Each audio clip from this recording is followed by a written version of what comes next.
Come on in. What's going on, everybody? Yes, sir. Oh, yeah. Welcome to the Big Time Show podcast that is being seen and heard live on the air. We are live on Podbean. We are live on Facebook, YouTube, Twitter, Twitch. This replay is being heard on pretty much all your podcast platforms, such as Spotify and Pandora and Google Podcasts, etc., etc. Thank all of you, whether you're listening to this live or by replay. Appreciate your ear as you are listening in. I hope that you would, for those that are live with me, I hope that maybe you would help your boy out here and go ahead and share if you can. I would appreciate that so much. What's going on tonight? All of my people. I'm going to be with you in just a second. I see people popping on here. I'm looking forward to tonight's show.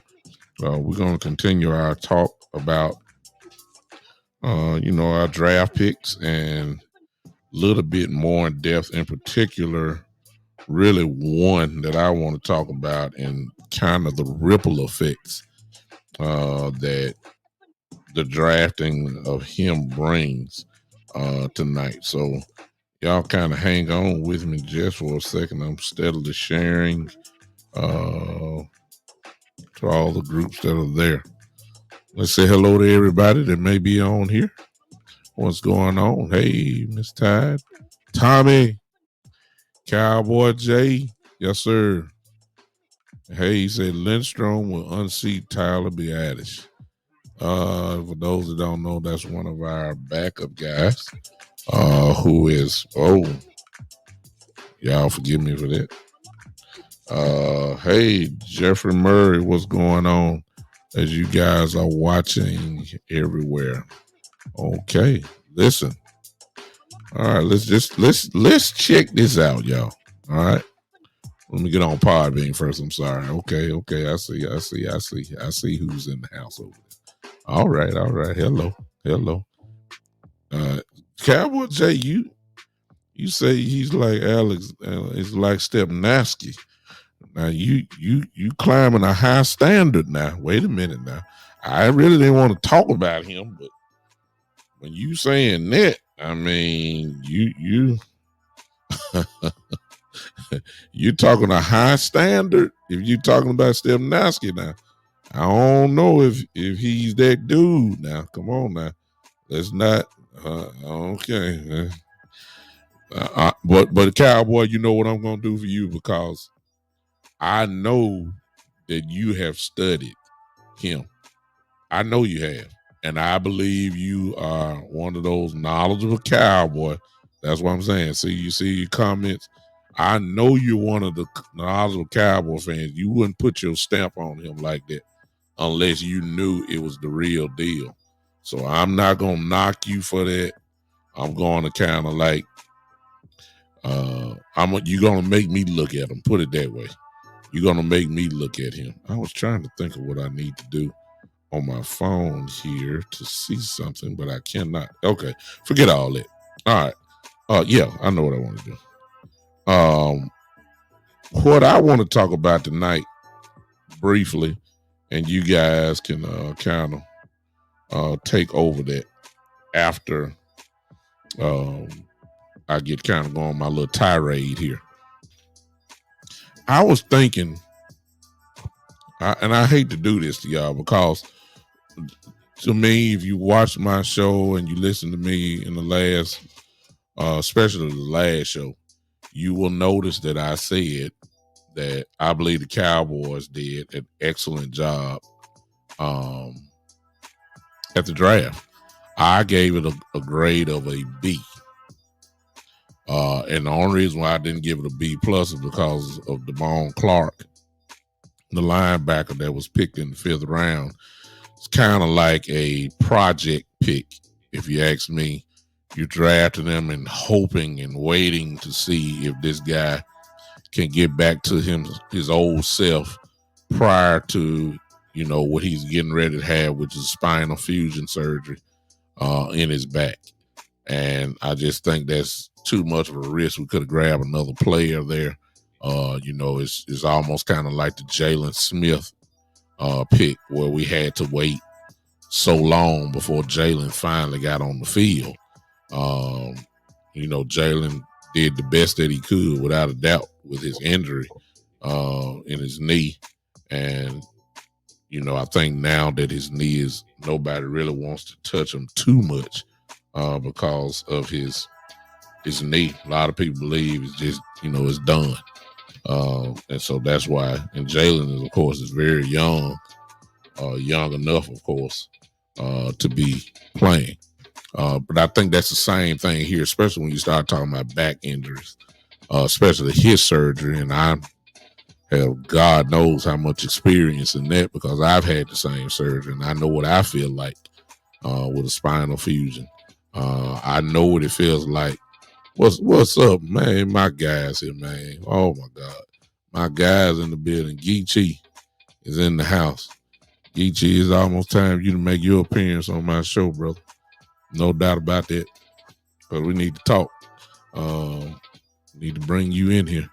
But I really didn't. That's the only reason why I did not give it a B plus, because I just felt like we could have used that pick for a player that we could have used instead of a project. I mean, it don't hurt, but when you start talking about backs like that, it's not good. Yes, sir. Yes, sir.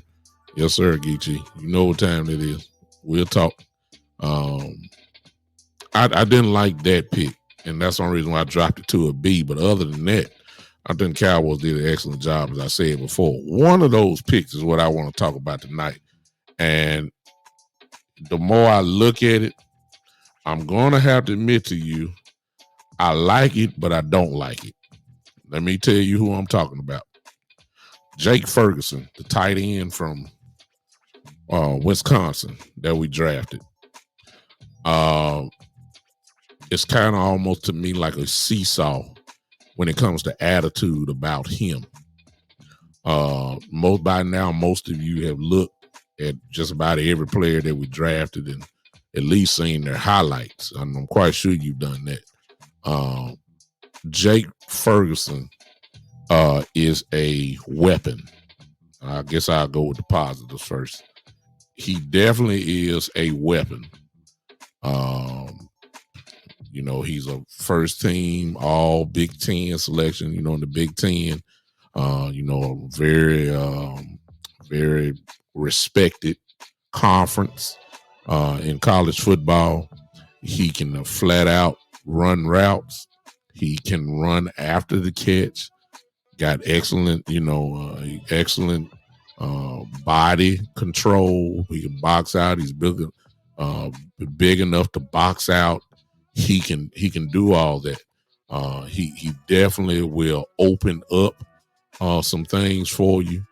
And I think Geechee is going already kind of where I'm going. And the idea of it is that when you throw in possibly Dalton Schultz and him in a 12 personnel package, which means you have 2 tight ends and 1 running back, that type of thing, you figure that you can do either or, run or pass. But usually when you bring in 2 tight ends, you're going to run, probably a little bit more than you pass. But with our team, you could go 50-50 with it. Especially if your running game is really successful. Having another tight end is in there where you can just flat out maul people and truck people over, which is, what we think the Cowboys, most of the fan base, even some of the coaching staff, have said that there's a heavy emphasis this year on running the football. You can even tell that by the draft picks that we did, where we, picked a lot of offensive linemen, for a draft that's, real good ones too, I may add. Real good ones that I think there's going to be heavy competition in some areas, without a doubt. Pleased with that. However, Geechee, come on with me here. This is why I'm glad you popped in. Geechee is absolutely right when he puts this comment in here and he says that he think we'll run a lot of 12 personnel next year. I was thinking the same thing until I started looking at them a little bit more closely. And then I thought about what the Cowboys like in a tight end. And then I got just slightly depressed. Tell you why.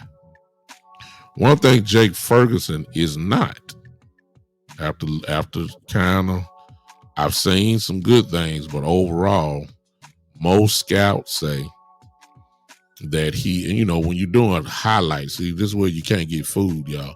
When you're doing highlights, of course, scouts or their tape will be, mostly good plays, things that they did well. But, you got to really look at them. And so you can see some of their deficiencies. You're not going to find that their deficiencies in a highlight tape. You're not going to do that. The highlight tape is to highlight their, the good things that they do. And Jake does a lot of things well. Blocking, however, is questionable. So I'm trying to figure out, because I see we picked up another offensive tackle. Of course, we picked up with our first pick, guard. Well, the other tackle, but he's going to play guard and Mr. Smith. You see what we've done there. You pick up another tight end, and you would figure that the concentration would go to the running game. That's what I'm thinking that, and I still do think that. But then I looked at Jake a little bit more in depth, and he's not that much better than Dalton Schultz in blocking. And for those that may push back, I welcome that. I don't have no problem with that. You can look at it for yourself. It's just my eyes. My eyes are not the end all and tell all. But he's not that much better than Dalton Schultz in blocking. And remember what a lot of people said last year, that Dalton Schultz is struggling when it comes to blocking. So I looked at him, and then I started saying to myself, okay, well, what is it about him that the Cowboys like.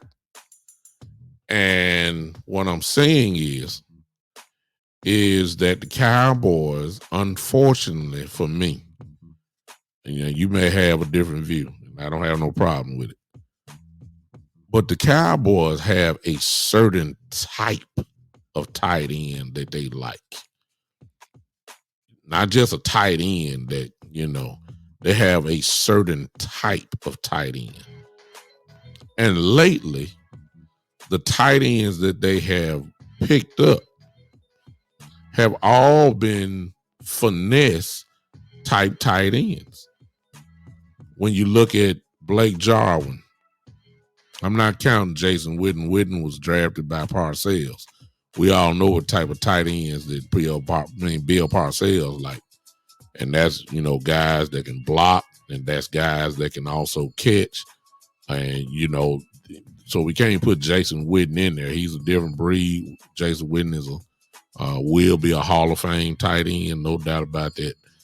So we don't even count him. But everybody else, with the exception of maybe even the Martellus Bennett, for those that go a little further back, Martellus Bennett was not even considered a physical tight end. Dominant. He was more of a pass catching tight end, kind of a good athlete, that type dude. So they always had the blocking tight end in Witten, but their second tight end was always the finesse type dude. The Blake Jarvan was a finesse type guy. Even though Dalton Schultz came from Stanford, and Stanford ran the football a whole lot, and Dalton Schultz actually had the reputation of then being a good blocker. Even, yeah. I got you. I hear you, Coach. I had a problem and have a problem with the finesse of the second tight end. And after looking at Jake Ferguson a little bit more in depth, we got more of a carbon copy of Dalton Schultz. So when I say a finesse tight end, I'm talking about he's pretty much better at in the passing game than he is in the running game. That's what Jake Ferguson is, y'all. I don't like that. I got to tell you, I don't like it. If you're saying, I think Schultz is a little bit better than what people give him credit for. I like Schultz. I think Schultz is solid, a solid tight end, without a doubt. He's a solid tight end. He's a weapon. He can catch the football. He's a weapon. He's reliable. And the balls don't drop the ground too much when it come his way. That's good stuff. He can be considered, close to being a chain mover. Yeah, but he looks like, more of a finesse tight end than a true blocking / catching tight end. He's more of a finesse tight end. That's what Jake is. Which makes me wonder a little bit more.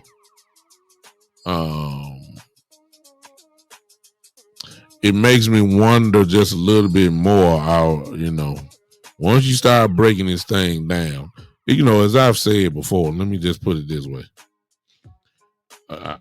We said this on the last show that it makes no difference. I don't care if you got the NFC Pro Bowl team as your offense. If your offensive coordinator don't know what to do with it, then we're just wasting time. You see what I'm saying? And y'all know how I feel about our offensive coordinator by now. I don't trust him. I'm almost to the point where I don't like him. I'm just telling you. He is a finesse offensive coordinator. He is. Y'all know that. And so the idea of this physical brand of football that we keep talking about that is an area that he's really not that familiar with. He's just his play calling show you that. I don't have to go through it again. Y'all know how many times Zeke Elliott and Tony Pollard got the ball per game. Y'all know that. I don't have to go through that again. But what that tells me is that and it's not because we were down 30 points, like the Bronco game where we just got blowed out the water and we kind of took away the running game. We don't have too many games like that. And so a lot of these big passing games by Dak were games where the game was close all the time. We just refused to run the football. So that let me know he's more of a finesse type offensive coordinator. So I even though I applaud the guys that came, or the guys that were drafted, that all of them seem to be some attitude, physical type guys. That will work on the defensive side of the ball because we got a defensive coordinator who is a physical type defensive coordinator.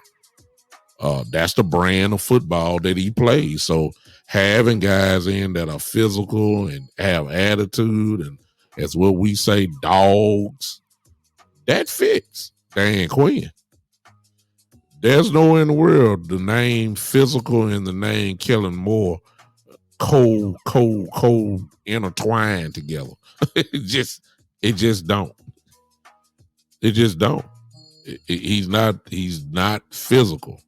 And they've picked another tight end in Jake Ferguson, and I like the weapon that he is. But if we're talking about running the football, we do realize that a tight end is a very important piece of the running game.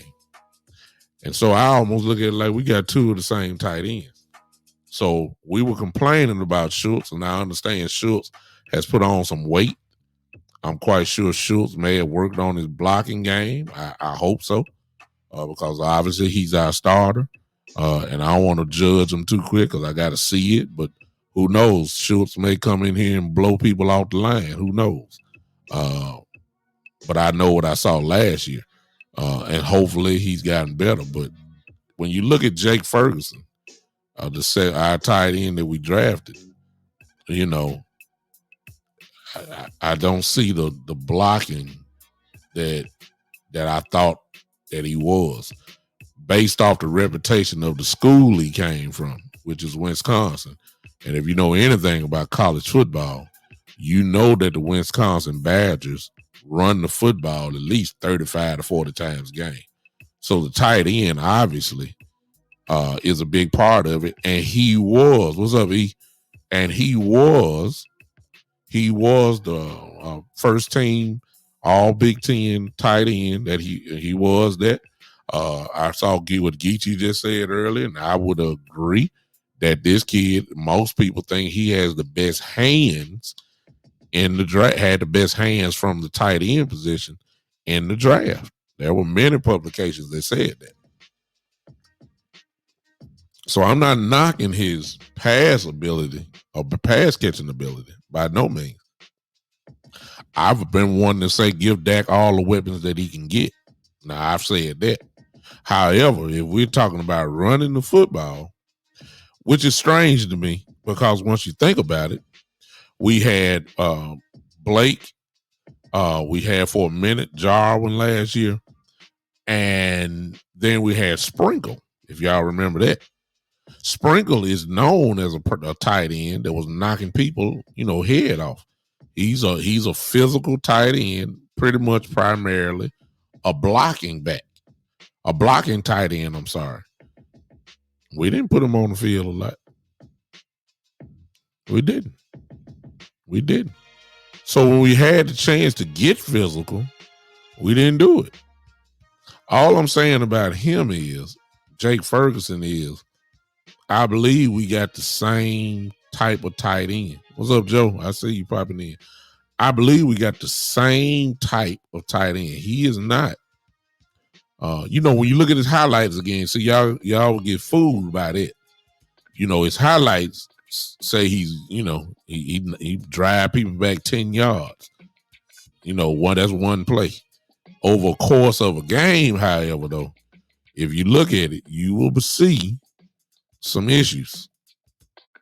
You will see that he's not as physical as maybe as you would think that a Wisconsin Badger team would be. Yeah, Greg, I see it, but I had ideas, Greg, and I can see that, and I believe that would be successful. No doubt what Greg is saying. If those who want to see his comment, and those are on Podbean, the comment is that Ferguson is going to be used to attack in between the seam in the passing game. I have no doubt about that. I like it. However, I thought we were going to be, real physical. I thought we would be really trying to go ahead and hit somebody.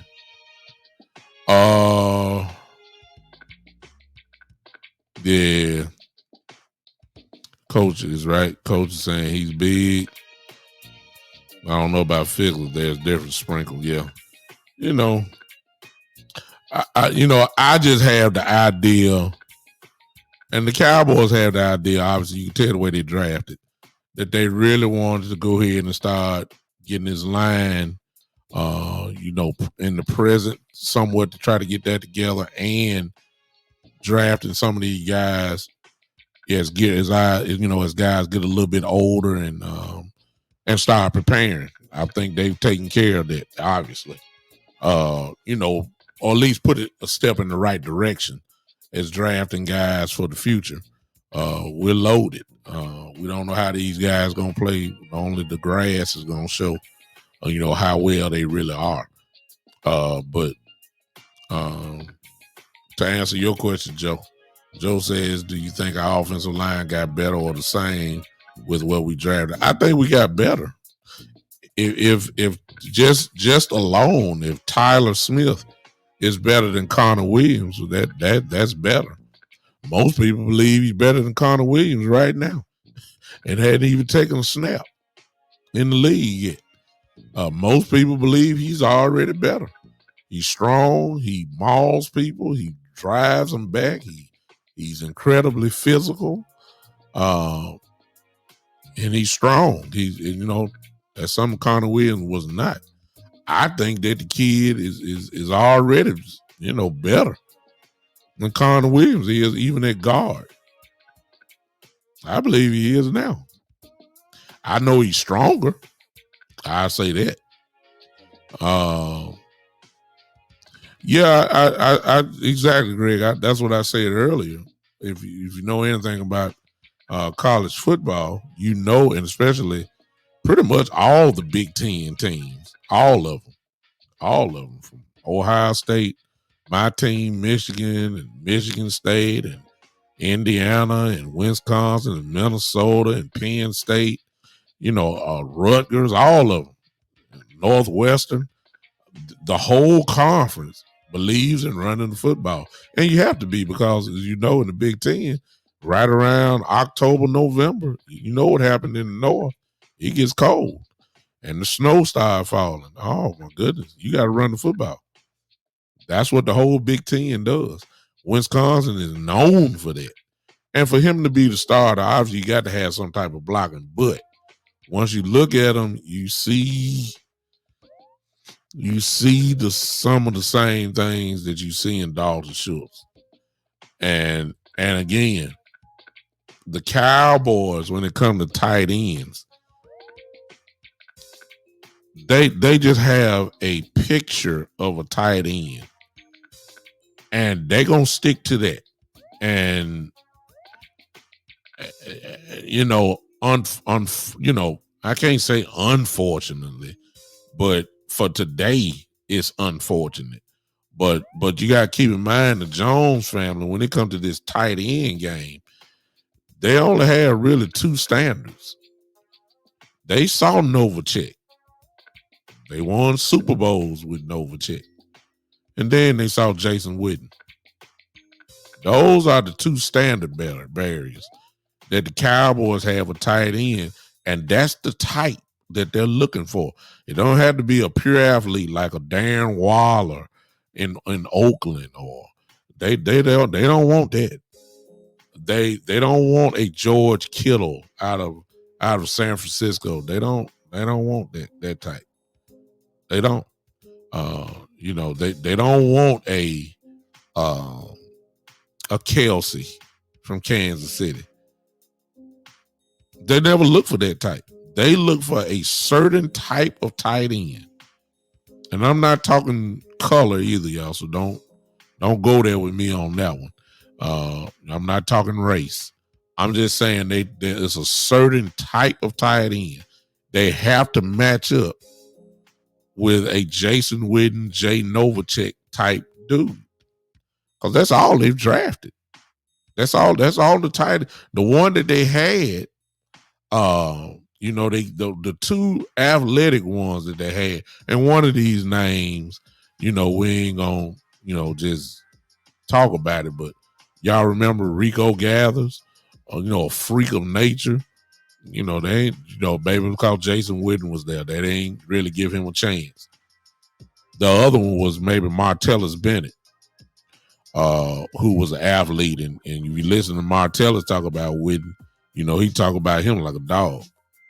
I mean, the Cowboys are, I almost want to say, allergic to a real dominant type of tight end. It has to look like Jason Witten or the younger Jason Witten. And that's where we go after. And once again, Jake Ferguson, he looks like another version or close to something like Jason Witten was back in his younger days. I'm not saying it's bad, because like I said, Jason Witten is a Hall of Fame tight end. No doubt about that. It's not bad. But if you talking about running the football, you better have somebody at tight end that can go get it. That can look at a man in his face and say, I'm going to put you over here, and there's nothing that you can do about it. That's the kind of tight end I'm talking about. Who knows? We ain't took a snap yet. Maybe that's the case. I don't know. What'd you say, Shane? I'm sorry. I'm just looking at your comment. We have to look at the bigger picture beyond this year. McCarthy and Kellerman will be gone after this year, in my opinion. I think Cowboys are taking on Dan Quinn's attitude. We are in the process of changing the entire team from a finesse to being a physical team. I agree. Almost with everything on there. I don't believe that McCarthy would be here. He can't struggle this year. He has to do something. Remember what I told y'all months ago? I said if the Cowboys start out real slow, I'm not sure if McCarthy would make it out of the year. Yeah. I wouldn't be surprised if McCarthy, if he starts off slow, because there are going to be some expectations for this team. And if he starts off slow, real slow, I'm talking about like 2-4, 1-4, something like that. That seat is going to be so hot. That seat is going to be so hot.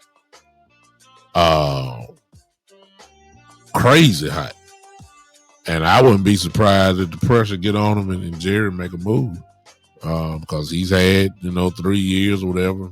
Last year was his best roster that he put together and couldn't get out. Even at the first round of the playoffs.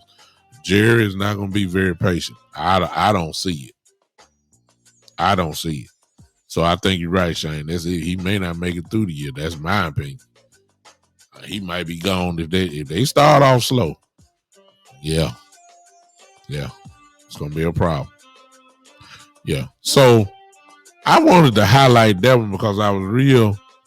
If on one hand, Jake Ferguson is another blessing, another bullet in the gun, if you let me say it like that. He's another weapon for Dak Prescott. He is. And he's going to be a good one. And when they go to 12 personnel, especially if they're passing out, especially if the running game is working, The play action pass game would be spectacular with Dalton Schultz and Jake Ferguson in there at the same time. It is going that is a formation that I really feel that in the passing game it will work. Now you put Schultz and Ferguson in on 12 personnel. In the running game, however, they're going to have to show me. Yeah, they're going to have to show me. I hope so. I really do. I hope so. But it's looking like another Blake Jarvan to me. Blake Jarvan was fast. If you remember, Blake Jarvan played wide receiver in college, and he turned into a tight end in Dallas. So, which means he was a mismatch because he was faster than any linebacker, and he can actually run with some cornerbacks. Jake Ferguson can do the same to me. Now, he's not lightning fast that he can run with cornerbacks, but he most definitely can get by a linebacker. No doubt about that. And, of course, as someone said earlier, he is excellent in running the seam. And not scared to go get the ball and catch it from different angles. I mean, there's plenty to like about him. I don't want to act like I'm raining on his parade. There is plenty to like about him. I'm just talking about the area which what I think that everybody thinks we are going to do this year, and that's running the football. And I do see some deficiencies in his run blocking game. I see it. Don't mean he can't get coached up. It doesn't mean that he can't get better. I mean, he's a rookie. I get that. But coming in, I see some deficiencies in his run blocking game. That's the only thing I'm saying. So I kind of had to pull the plug a little bit on my excitement level on him, and just brought me down maybe a notch or two. Just a notch or two. I'm still high on him, but it brought me down because I see another Blake Jarvan, minus the injuries, of course. But I can see another, and who knows? Maybe that's what you need. I hate to bring this name up, but I'm just talking strictly football. When the Patriots won with Gronk and Aaron Hernandez wasn't known as a blocking tight end. That was Gronk.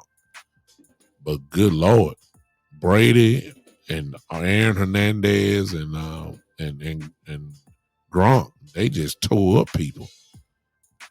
And I can see that here. I can see that. I just want us to run the football a whole lot more. That's what I want. I think Dak gonna get his usual numbers. 4,000 plus yards, 30 touchdowns, 30 plus touchdowns. I believe Dak gonna get all that anyway, because I believe the play call is gonna be geared to that. I would just like to see Ezekiel Elliott finally carry the ball for more than 20 times a game, and love to see Pollard get the ball at least minimum carrying it 8 to 10 times a game. That's 30 carries. I believe we'll be rocking the house if we can do that on a consistent basis. That's just me. All right. I ain't gonna be long with you tonight. I just wanted to bring that up because if you want to go, everybody has different eyes. Okay. Everybody, what I say may not match what your eyes will say. So if you don't mind, just to educate yourself, or maybe just kind of use a scout's eye, you go scout Jake Ferguson in the blocking game, and let your eyes look for yourself, and you can make your own judgment. But the only thing I'm gonna say is just don't look at the highlights, because the highlights pretty much are gonna show his positive plays.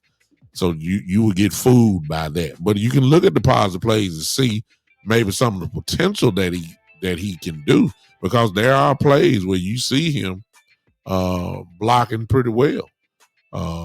Driving, like on pull sweeps and Stuff like that, and you can see some potential in that. But there's some other tape where he got flat out destroyed. So need to check all of it out together and mix it together, and then come up with your statement. I got some question marks. All right. Don't want to keep you guys tonight. Most of you going to ready to watch the NBA game. We're going to do this right here. That's all I got to say for tonight. And then before I close, I hope you guys will. Hey, what's up, Jose? What's up? Appreciate you popping in, brother. So, again, after looking at Ferguson, I got a little different opinion about him. Still, I'm leaning toward the good side, but because of he's not what I thought he was as far as being a complete tight end. Let me just say that. A complete tight end. I had to take it down a couple notches. And I understand he's a rookie. I get that. And I know that, we can't really judge the book by its cover, but coming into the league, he's another, in my view, another Blake Jarvan. I think he's better at blocking than Blake Jarvan was. However, what's up, Ron? Appreciate you, brother. He's better than Blake Jarvan as far as run blocking goes. But that ain't saying much because Blake Jarvan wasn't good at all. You know what I'm saying? I can't give Blake Jarvan no credit at blocking because he was not. He was horrible, actually. Yeah. You're right, Jose. He's actually real good to me in the passing game. He's a tremendous weapon and will be. You can see that. All you gotta do is look at his film on that. He is going to be look. I'm telling you, when they put the 12 personnel in, and it's more of a passing down from the 12, I can see Dak Prescott carving teams up with them too. I can see that. However, I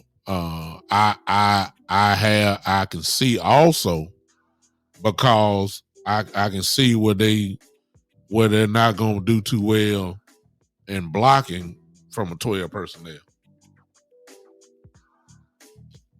Because neither are known as real good pass blockers. Not Blake Jarvan, but Dalton Schultz is not. And from what I've seen from Jake, I got a few question marks. I'm not saying he's trash. He's not. And I'm not even saying that Dalton Schultz is trash, but we all saw last year and the struggles that he was having blocking last year. And hopefully he's gotten better. Like I said earlier, they say he's added on a few more pounds this year, which can't hurt. And maybe that's, will get him in a better position in the running game as far as blocking. All right. Let's do this. Appreciate you guys staying and hanging with me, listening for a minute. There's the call-in line. Exactly. He regressed. That's what I was saying, Jose. Stanford for Schultz. And actually, he did a great job blocking there. He did, coming out of college. He got here and he been going down.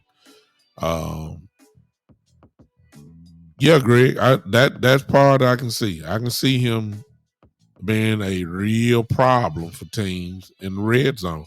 I can see him being a problem anywhere on the field. I can see that. But I need to see him also become a more complete tight end. And like I said, the kid just got drafted. He just got drafted. So, we got a little ways to go. Call from Coach Jamal. All right. Here's the first call in. To accept, press 1. To send a voicemail, press 2. Coach Marv is in the house. And here he is. What's going on, Big Show? What's going on, man? Hey, man. What's going on today? Man, Boy, you've been spitting some truths out there, man, by that tight end thing, man. You're so correct, man. We need that blocking tight end. A Hall of Famer said that. Yeah. Emmitt Smith talked about that weeks and weeks ago when they was asked about what the Cowboys need to do, and he said you need some tight ends in here that could block, as well as catch. But for what they do, they need to be exceptional blockers. And we didn't have exceptional blockers. I think Dalton Schultz got to the point where he started catching passes and started to get to the point where he wanted to try to get open, and he lost weight. He got smaller, so he could try to get open a little bit more, and as blocking suffered. Jarvan couldn't block. My nephew. Exactly. Jarvan couldn't block me. Jarvan couldn't block me. He couldn't block nobody. and Sprinkle was 6'7". He was big. Physical, I don't know. There's a difference. You can be big, that don't mean you physical.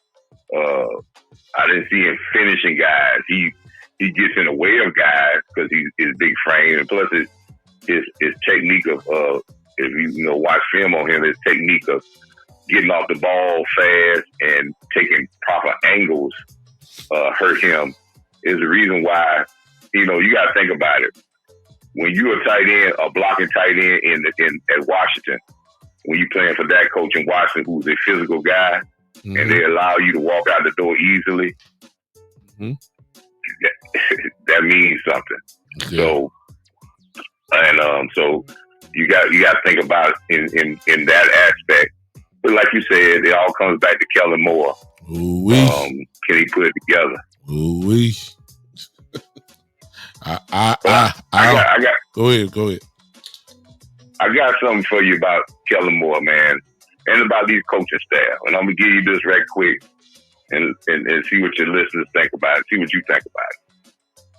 As I've been saying, we have went grocery shopping these last 3 to 4 days. We have gotten our draft picks in. We have gotten our free agent signings. I like some of those guys that we got in the free agent signings also. So we have gotten all the groceries, and we have put them in the house in the store. And now we're getting, like I said before, we getting with the chefs and the cooks, and we saying we want you to prepare a meal that's gonna last 21 weeks, not a meal that's gonna be a snack. This meal that you're going to put together is going to have to last 21 weeks. That means we talking about all the way through the Super Bowl.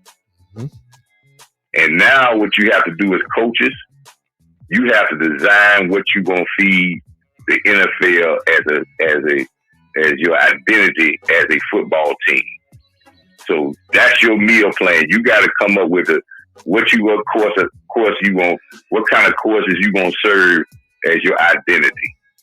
It's almost like when you watch these cooking shows, these chef cooking shows, when they give them a box of meats or stuff, and they say you devise a entree, an appetizer out of this, so you can win the competition.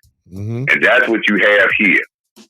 So during this time in the next couple of weeks, when you start doing your OTAs and stuff like that, you're going to have to figure that out, and then you're going to have to season it. You're going to just put lightly season on that thing because you're going to try to see what you're going to prepare for the whole 21 weeks when the NFL starts. And then you're going to get to this thing called training camp. Yes, sir. That's when you really going to rub and put your rub on it and put all your stuff, because by that time, you done figured out which way you're going to go. And now you're going to try to start preparing this entree so it can last 21 weeks. Yeah. And this is the problem I have with the Cowboys. And I've had this problem with the Cowboys for a while now. When you get this young team, where you don't have number one guy that's 30 years old, when you get this team out in Oxnard, you're gonna have to grind this team a little tougher. I know the NFL has changed, but you're gonna have to take it to the level, to the nth degree with this team, because you need to know if this young team can really put up with the heat to take it for 21 weeks. Mm-hmm. And you can't wait to week 2 and we got to put a guy there and we don't know if he can take the heat. Yeah. So I want the Cowboys this offseason, this training camp, to have more inner squad scrimmages. Mm-hmm. At least 3, like some other teams. Yeah. So they can face competition and put these guys under fire and not worry about injuries because they're young. Mm-hmm. And worry about getting this team ready for the battles they're going to have for 21 weeks. Love it. So chefs, coaches, y'all got all the prep work you can do. Kellen Moore, find out what you got and devise a plan, like Quinn going to devise a plan that's going to last for 21 weeks. Yeah. And you're going to stick to it and you're going to be due diligent to it. You're not going to be a running team against the lonely teams in the NFL. I want to see a commitment to running the ball when you're playing in big games. Yeah. When you're playing the better competition. When it gets real down and dirty. Yeah. So if you can't cook and you can't prepare a meal, know what they do on the cooking shows? You've just been chopped. There you go. So if you can't put that meal together from that assortment of groceries that has been brought in there, then you're going to get chopped, and then we're going to bring somebody else in here that knows how to put it together and get it to the 21 weeks and win the show. Yeah. That's what I want this team to do. Yeah. And it's all about now taking those groceries, revising the plan, and going with it. Yeah. So, love it, Coach. Love it. We'll see. I love it, Coach. Appreciate your call, bro. All right, my brother. Thank you. All right. Now, let me tell y'all something.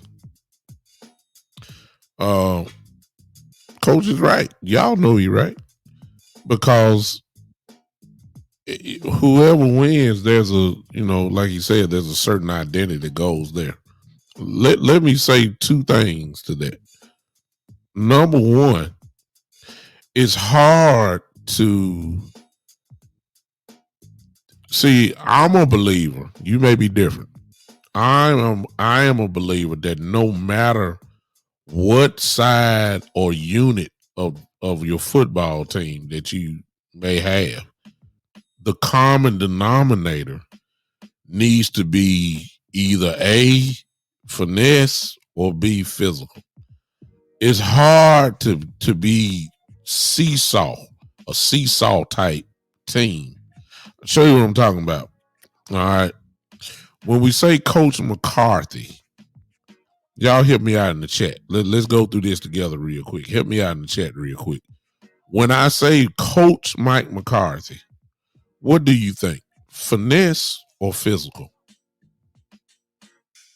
Let's keep tabs real quick. Come on, type it in real quick so I can see. Me, I say, I don't know. I say neutral. I don't know what he is. He ain't done nothing in years because he didn't coach last year. That was Kellen Moore doing all that. He did not have anything to do with the defense at all because he's not a defensive coach. He's an offensive coordinator by nature. That's Coach Mike McCarthy. But even in Green Bay, if you want to go back that far, I would say that he can get you either way because he can. Yeah, Joe said for him, Coach McCarthy is too soft. That's finesse. Somebody else on here real quick. Come on, let's talk about it. Or maybe this is gonna be me and Joe to say this. He say he's too soft. I'm kind of leaning toward that direction. I was neutral. You say he's in between. Exactly, Greg. I like that because that's where I am because I don't know since he came back from his hiatus and decided to coach again, I don't know his real imprint on this football team. Exactly, JD. Exactly. So you know what I'm saying? He really He does not have anything to do with offensive play calling other than saying we're going for it on 4th down. That's it. The whole playbook is Kellen Moore. So we really can't say, I know what he did in Green Bay. I know he ran a 4-wide receiver set in Green Bay. But I also know that, hey, Mike, I also know that he had the ability to switch it up and run the football. And you had to, because he played in Green Bay. It was the Dorsey Levens, if you guys remember him. Dorsey Levens, 1,000-yard running back, 1,200 yards, that type of dude. He could switch it up. And then, of course, he had Aaron Rodgers put the ball in his hand and have him throwing it all over the place. So he was able to do that. When I say Kellen Moore, y'all, what do y'all think? Physical or finesse? I already know the answer to this. You know what I think. He's soft as cotton candy. Pure finesse. So I got a coach that's in between. Then I got an offensive coordinator who's as soft as cotton. I already know that's what y'all going to say. Go ahead and type it in if you want, but I know mostly physical and Kellen Moore just don't match up. It just don't. Okay? I already know it's finesse for most of y'all, so y'all, you can type it in. But when I say Dan Quinn, however, we go physical, right? Dan Quinn is physical. There's nothing finesse about his defenses, and I'm going back to Seattle now. There's nothing finesse about it. It's physical intimidation. We don't have quite the play. We got one. We got two, actually. You got to be careful where you throw around Diggs. I know a lot of people say, well, he got burnt and all. Yeah, okay. He also had a whole bunch of picks. You got to be careful with him, okay? You got to be careful with Diggs. So he has some intimidating type presence. I ain't got to say nothing about Michael Parsons. He is a flat-out monster. But that's what he had. He had a Bobby Wagner. He had, for sure, a Cam Chancellor. Everybody talk about Sherman and Earl Thomas and that. But let me tell you something. The physicalness of Cam Chancellor, if you guys remember him, that was the difference of the defense. Okay? Chancellor is that type of guy. Then he had Bennett on the down. I'm talking about intimidating guys. That's what Quinn is slowly but surely developing right there before our eyes. So he's physical. That's too much. So I got a head coach who's in between. I got an offensive coordinator who's soft, and then I got a defense coordinator who is hard. That ain't a good formula for a team, y'all. I'm just saying. You want everybody to kind of share in the philosophy. There's a philosophy of a team that most coaches got, need to match up with. All this, you then this person this way. That's not good. It's not good. So when I hear coach say about an inner squad scrimmage, I already know who's gonna win. Because it happened last year, if y'all remember. The defense was eating the offense alive in training camp. Wasn't even close. They were killing them boys. Why? Because Dan Quinn brought a style of football that just ate our little offense up. That remember all the Dak and everybody was telling them. They were getting beat up. The receivers weren't catching nothing. It was picks everywhere. How y'all think Kennedy got all loose? That's why everybody thought Kennedy was going to be a borderline starter last year. He was killing people in practice. Picks everywhere. Just killing folks. KZ picking them all. Curse got a couple of them. I mean, it was just dominance. So I already know what's going to happen this year because see, you can't muster up physicalness. It's got to be in you, and it ain't in Kellen. It's not. Kellen gonna give you some points now. He gonna do that. I give him credit. His offense is gonna be in the top tier of the NFL. I mean, but and when it come down to like a 49er game last year or a Denver Bronco game last year, where you had to match the intensity and you had to match on the offensive side of football the physicalness that it takes to go ahead and win a football game, we couldn't. The play calling dictates physicalness. Your play calling dictates physicalness. We didn't try. It's just not there. Matter of fact, we got punked out. Need I take you back to the Tampa Bay game where he just completely, in the first quarter, just gave up on running the ball. Didn't even try to run it. Didn't even try. What? Just totally eliminated Ezekiel Elliott, one of your stronger guys in the game. Stronger, pieces of the puzzle. You just totally eliminated him from the game. Yeah, you put up 30-some-odd points. Okay, I give you that.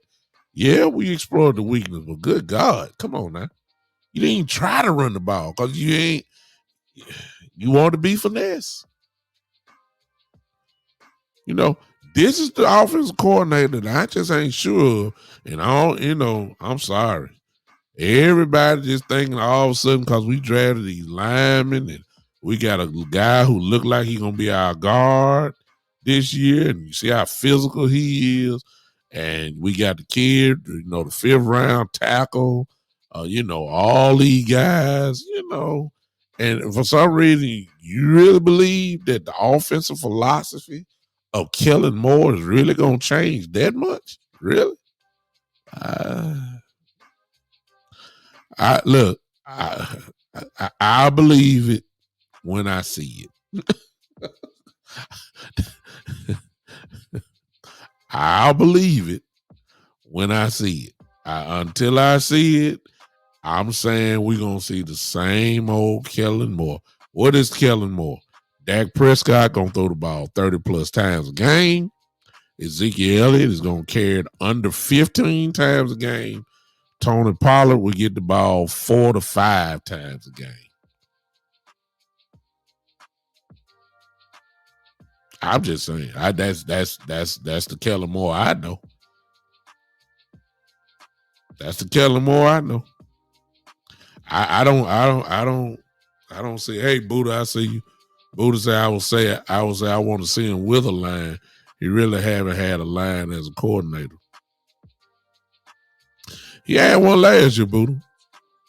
When we were running the ball down people's throat. He had it. Then he turned back into the regular Kellen Moore. He had it. We've seen it do it. He showed us last year for about a good 6-game stretch. And then that was like fool's gold.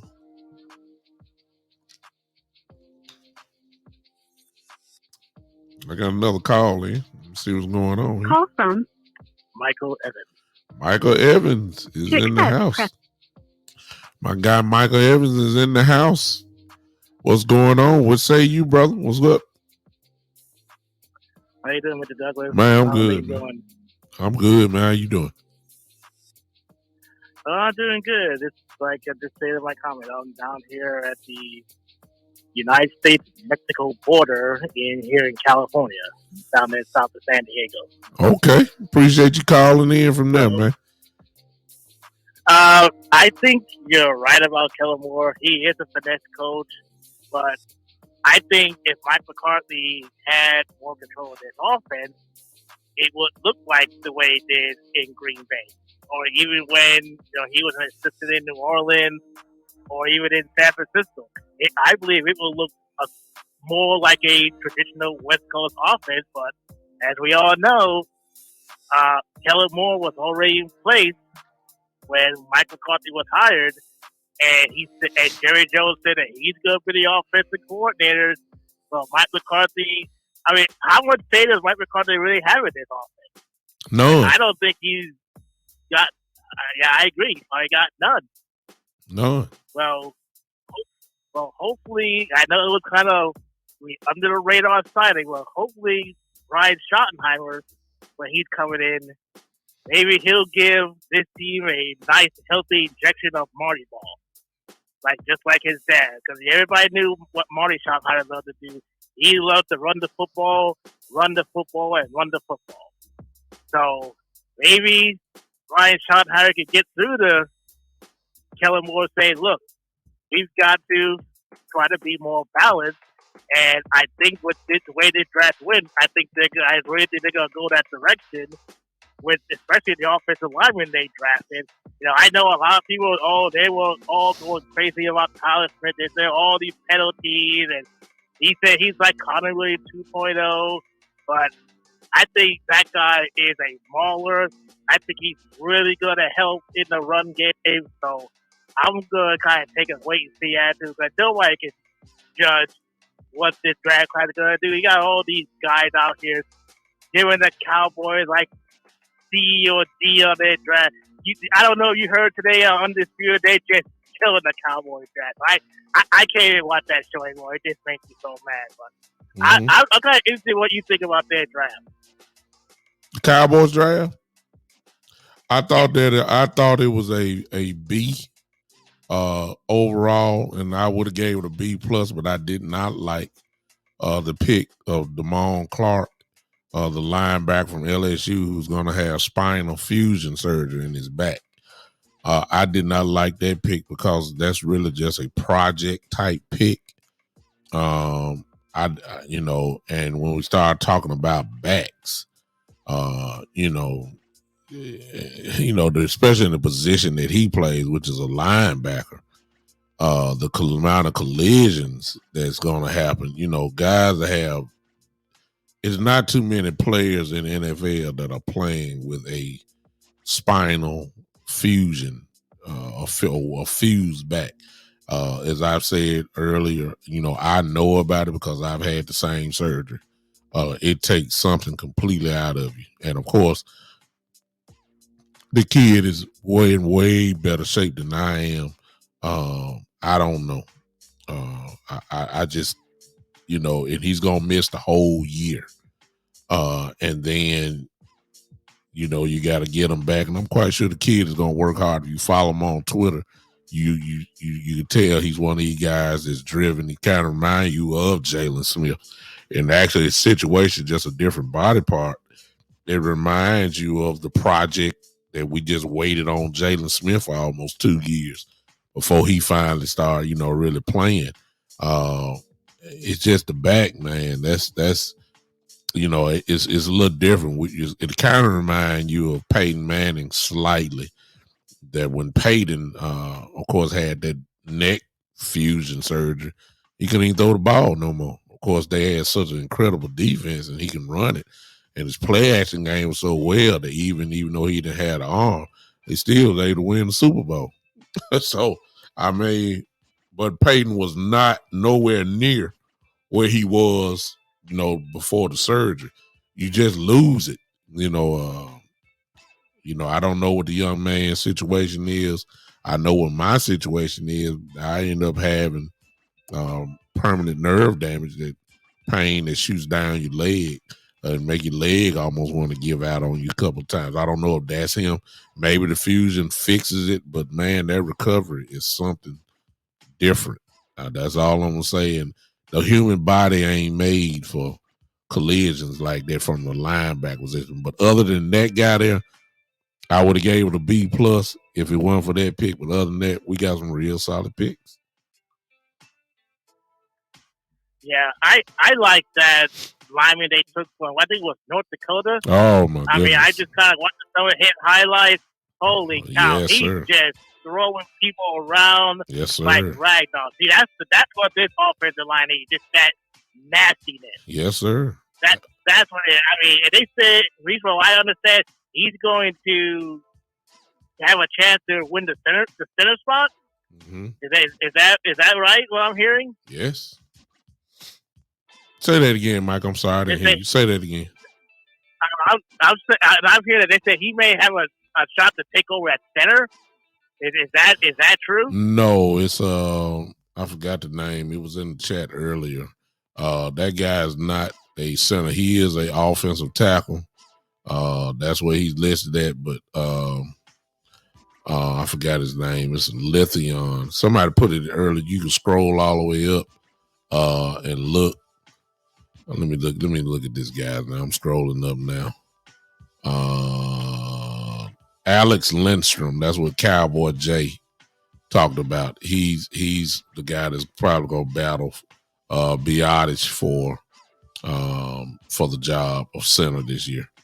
Lindstrom, there he is. He said Alex Lindstrom. That's the guy. Yeah, he's pretty good. I haven't really looked at him, so I'm leaning on my guy Cowboy J here in the chat, as you can see. He's very high on him. I'm gonna have to do a little homework on him and look at him and kind of see if if what he's saying matches up to what Cowboy J is saying. See if he's that good. But that's the guy, Lindstrom. Yeah, I just saw him get off, get his initial block, get off it, get to the second level, take that line run, and then throw him like 5 or 10 yards down the field. I mean, he just clears the way. So I think they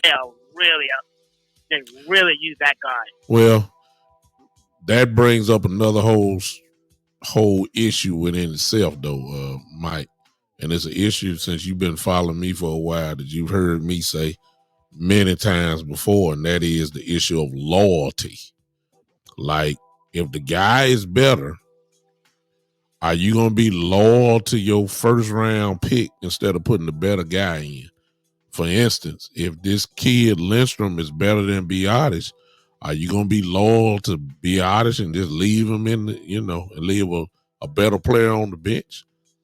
That's the problem that we had with Terrence Steele. Terrence Steele should have stayed out there, but because of loyalty to Lyle Collins, it messed everything up.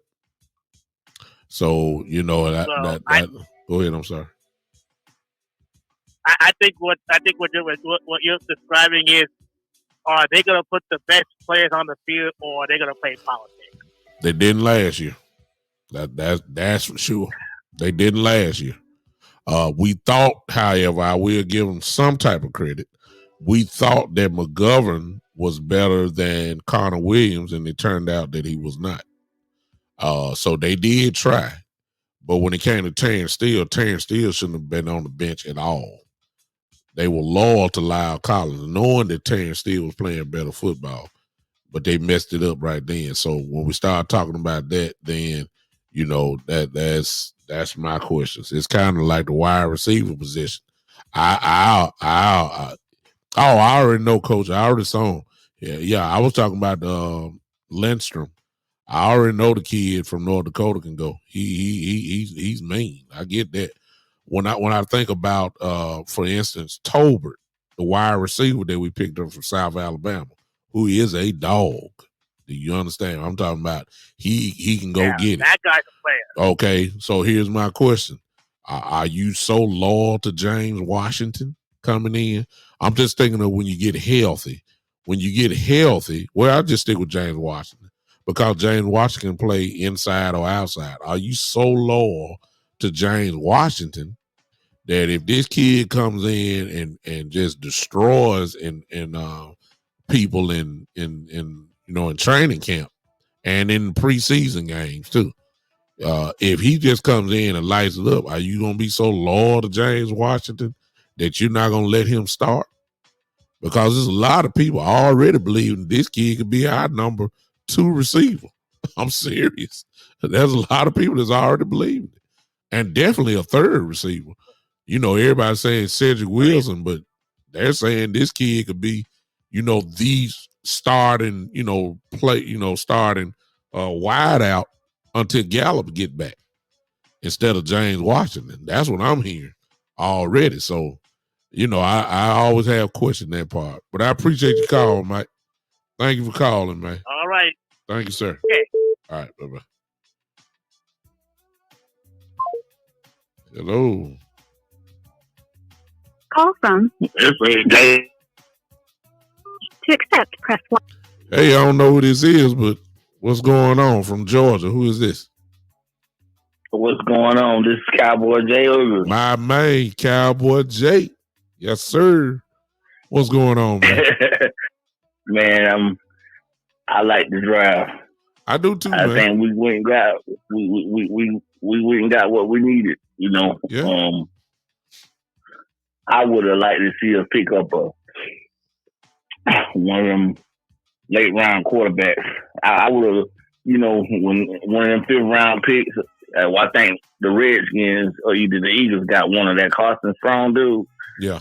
I thought we should have picked him up just in case. You know what I'm saying? You know, Cowboy Jay, you know good and well that the Cowboys will never bring in anybody that resembles competition to their starting quarterbacks. That go back a long way. I mean, they never brought anybody, and they shouldn't have, to challenge Aikman. Now, Jason Garrett was the backup. But when it came to Romo, they never brought nobody in that would challenge him.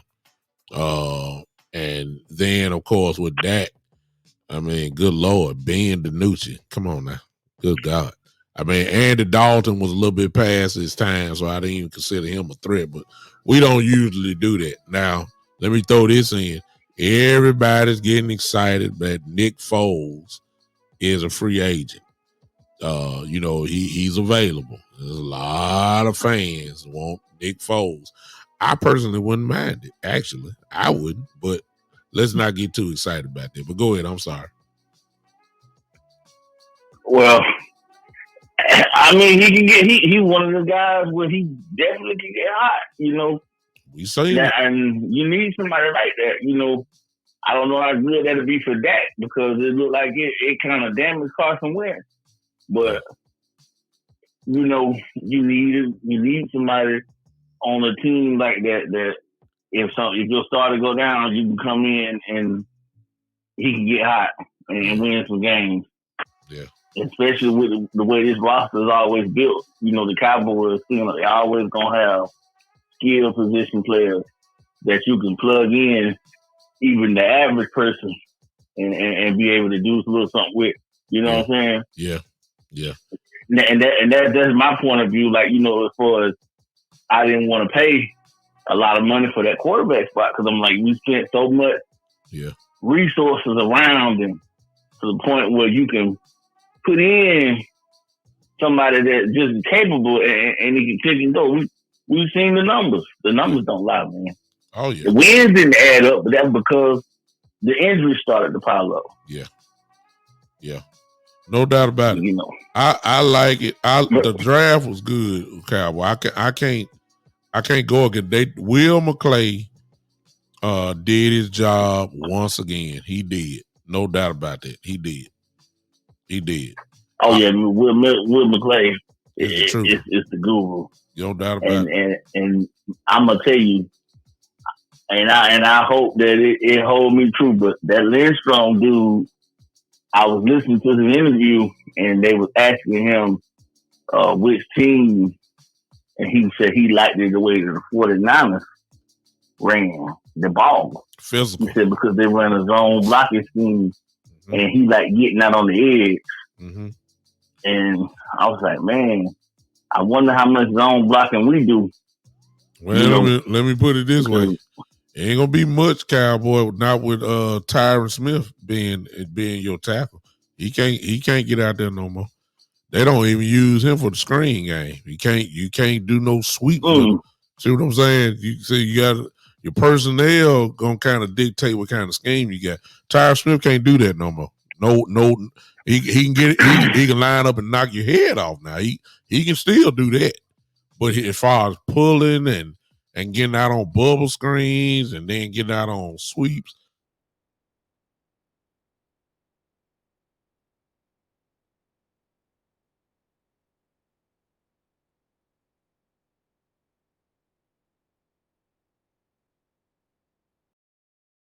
Right now, if he can, we can pull the center or whatever. I done seen the center pull in some of the offenses.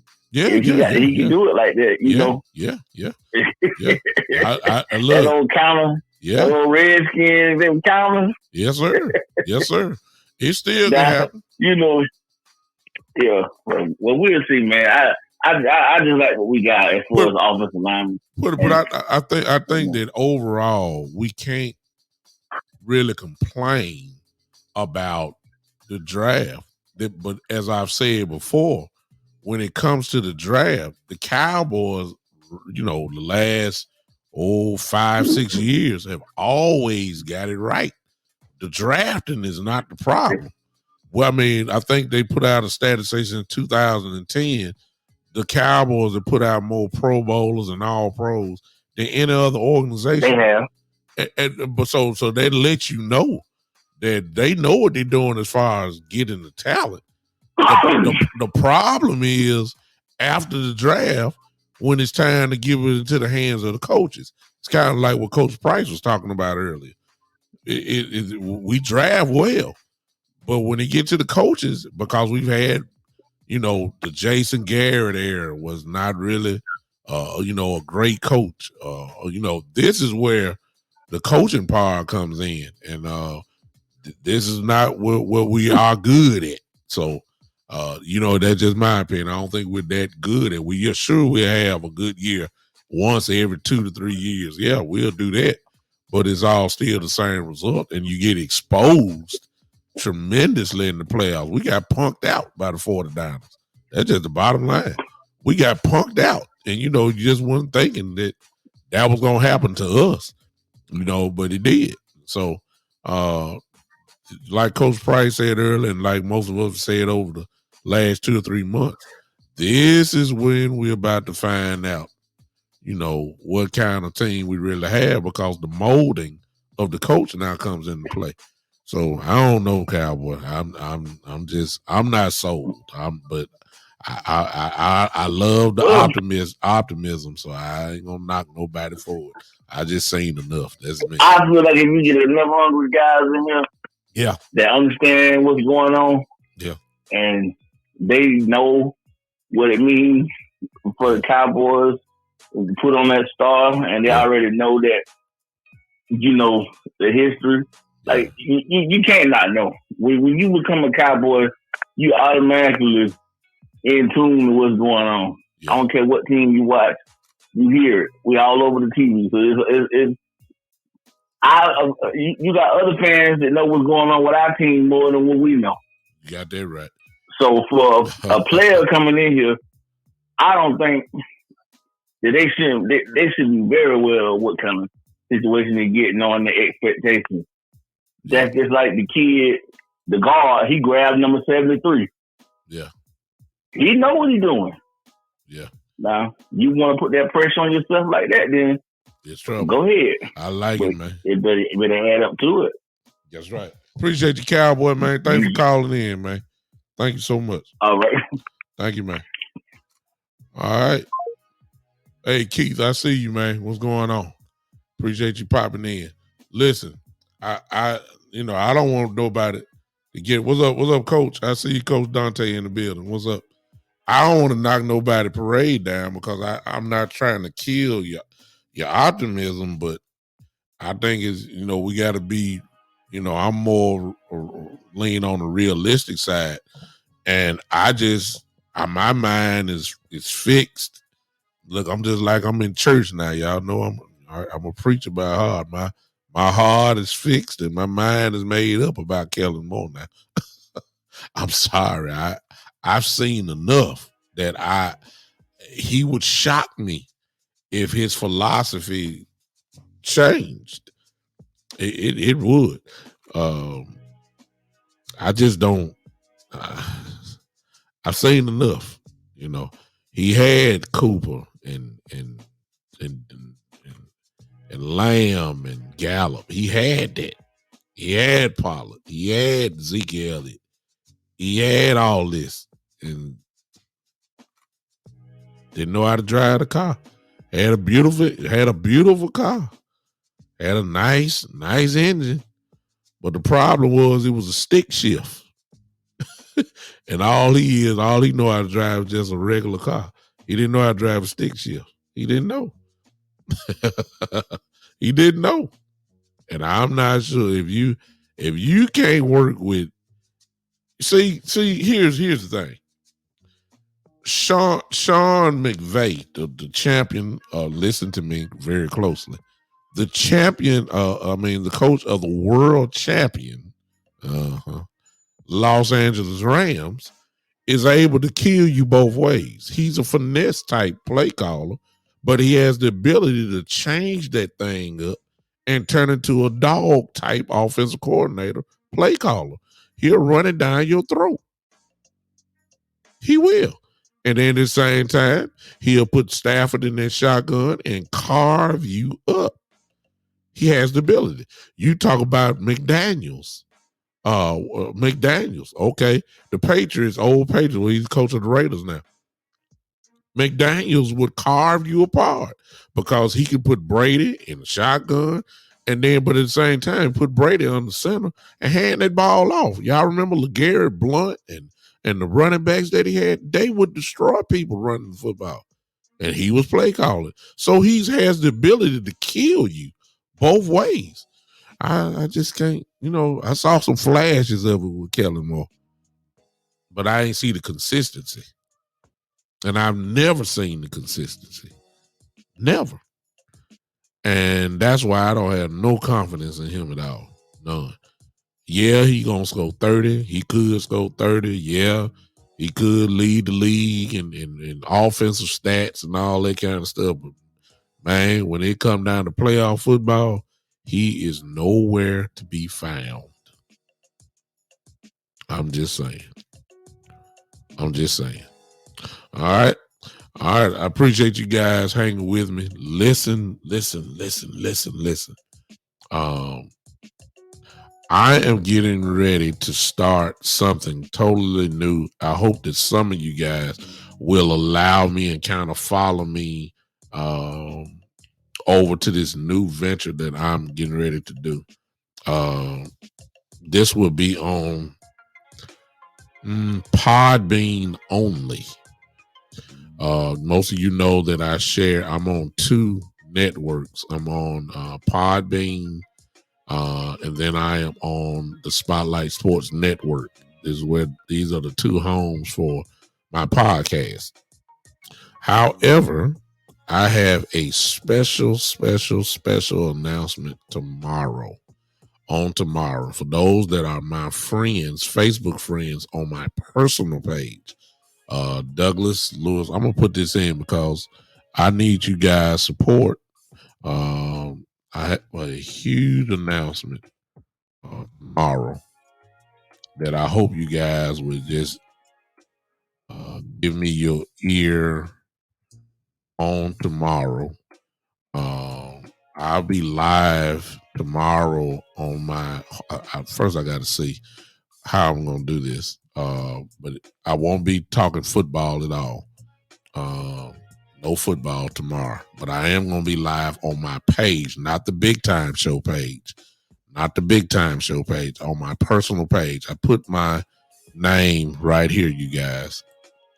If you're not my personal friend on Facebook, I need you to find me, which is there, Douglas Lewis Brooks Jr.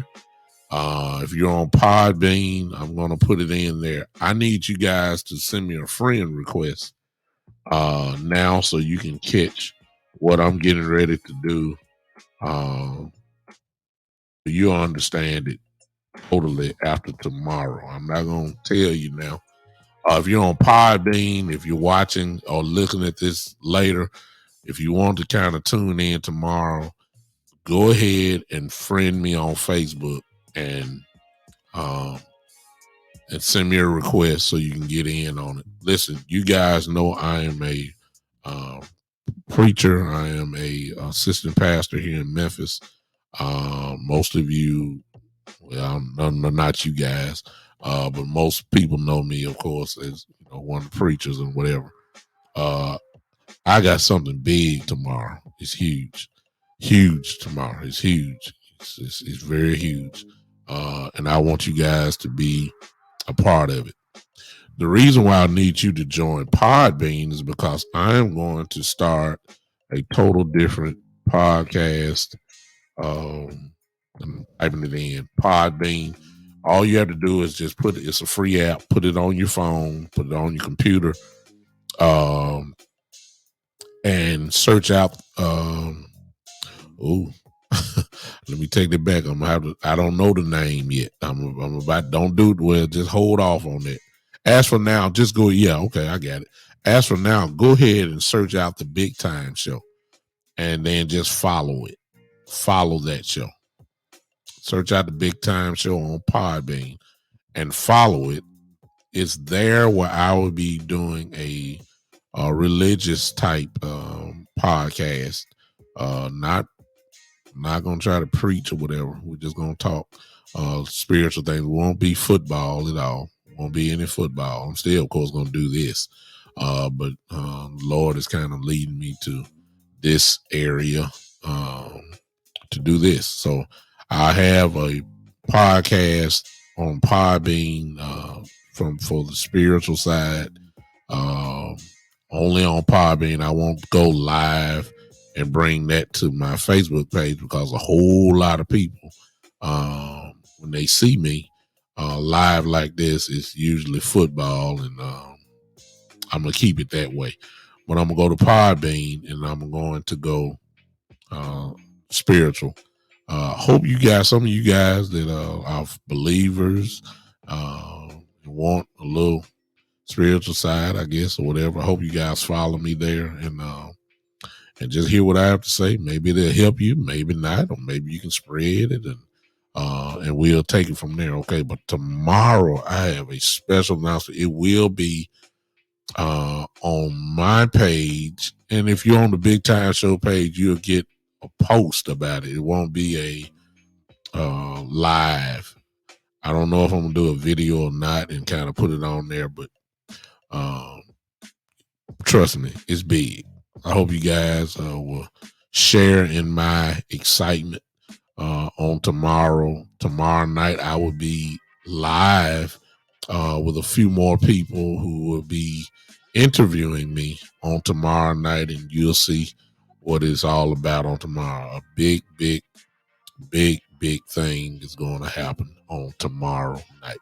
All right. I appreciate you guys hanging with me tonight.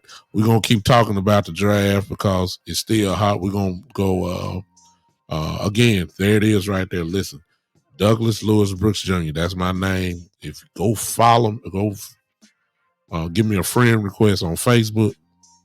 You can see that and you'll be a part of history on tomorrow night. History is going to happen on tomorrow night. I can't wait to show you guys what's going on. Okay, I appreciate it. Big announcement coming tomorrow night, or the interview will happen on tomorrow night. But sometime during the day, I will reveal what's going on. All right. Appreciate you guys hanging with me on tonight. Let me do this business of the Big Time Show, if you don't mind, for those that are hanging with me. Listen, if you want to become a supporter of the podcast, you can do so right there. Cash App, $ the Big Time Show. That's one way that you can support the podcast. I would appreciate it. If not, it's all right. It's all right. It's just keep hanging with me. One other way that you can do that is the Big Time Show 3.supercast.com. The Big Time Show 3.supercast.com. It's a way, both ways. Well, that's a way that you can become a monthly supporter of the podcast. You know, whatever you want to give, $2, $3, $4, $5, whatever it is. You can give that and it'll come, monthly. And that's one way you can become a super supporter. From that, I put you in this chat group that I've developed where I talk to my people that follow me who have supported me in a financial way in the podcast. You become a member of that soon. Sooner or later, I'm going to start getting a little merchandise. It would be nice. Actually, I got one of my best friends who lives in Milwaukee who's got my logo and stuff, and kind of waiting on him to show me some things. And hopefully we can get you some t-shirts or so. If you don't mind supporting me that way, that'd be very nice. Who knows? It'll be like that. So the podcast is growing. Thank you guys. You guys, when y'all come in live like you do, you guys make this thing better. Y'all, some of you guys are better than I am. Well, you know, when we combine our talent together, we can bring out some pretty good content. And you guys make the show. I couldn't do it without you guys. And I appreciate it so much. Those of you that are on Podbean that listen to me at whatever time or whatever part of your world that you listen to me from, like my brother Joe, who is listening to me from the country of Italy right now, who's always here, always is supporting me from Italy. So I appreciate you, Joe. As always, you know you don't have to do it, but man, thank you for hanging with me as much as you do and sharing the show and everything else. And then, of course, my people like Miss Ty, who's always on the show, and my guy, Coach Marv, who always dropping knowledge. Appreciate him. Coach Dante pops in on me from the Spotlight Sports Network. Cowboy, always, man, who Cowboy J, and then my brothers from my chat group for years, JD and Buddha and Geechee, all these guys, man. Michael Evans, who's been supporting the podcast for a while. You know, it's just good to tell people thank you. You know what I'm saying? The podcast has grown over these last 2 years. It was just fun. Shane, my goodness, Shane Odom. Thank you, man, who's always a frequent, loyal supporter of the podcast. Tommy, my brother Tommy. Thank you, Easy, my guy, my brother from one of my chat groups. Man, thank you, Ron. The Sigma. I got too many Sigmas in here. I ain't got my frat in here. I'm about to get on my fraternity because now I'm gonna have to talk to them. Now I can't have too much. Look, if the Sigma's coming in on my, I gotta have some noops in here. Ain't no doubt about it. I gotta have it. So I'm gonna get on them guys. So I appreciate you, man. Look, I appreciate everybody who just take the time, and whether it's for 2 minutes or you stay the whole show. Thank you so much. Join me on tomorrow. On my personal page, I have history to share with you guys on tomorrow. Okay, I appreciate you. Now, I'm done.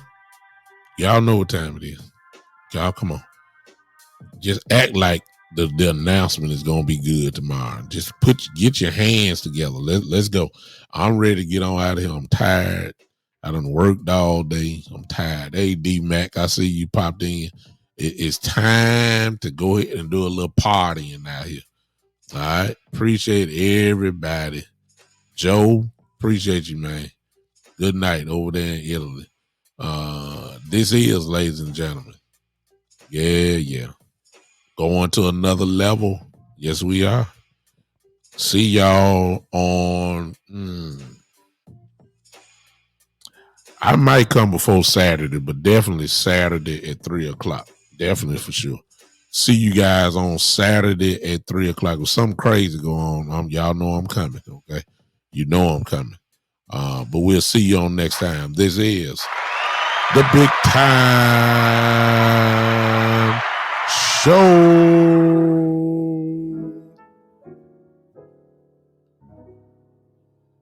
Yeah.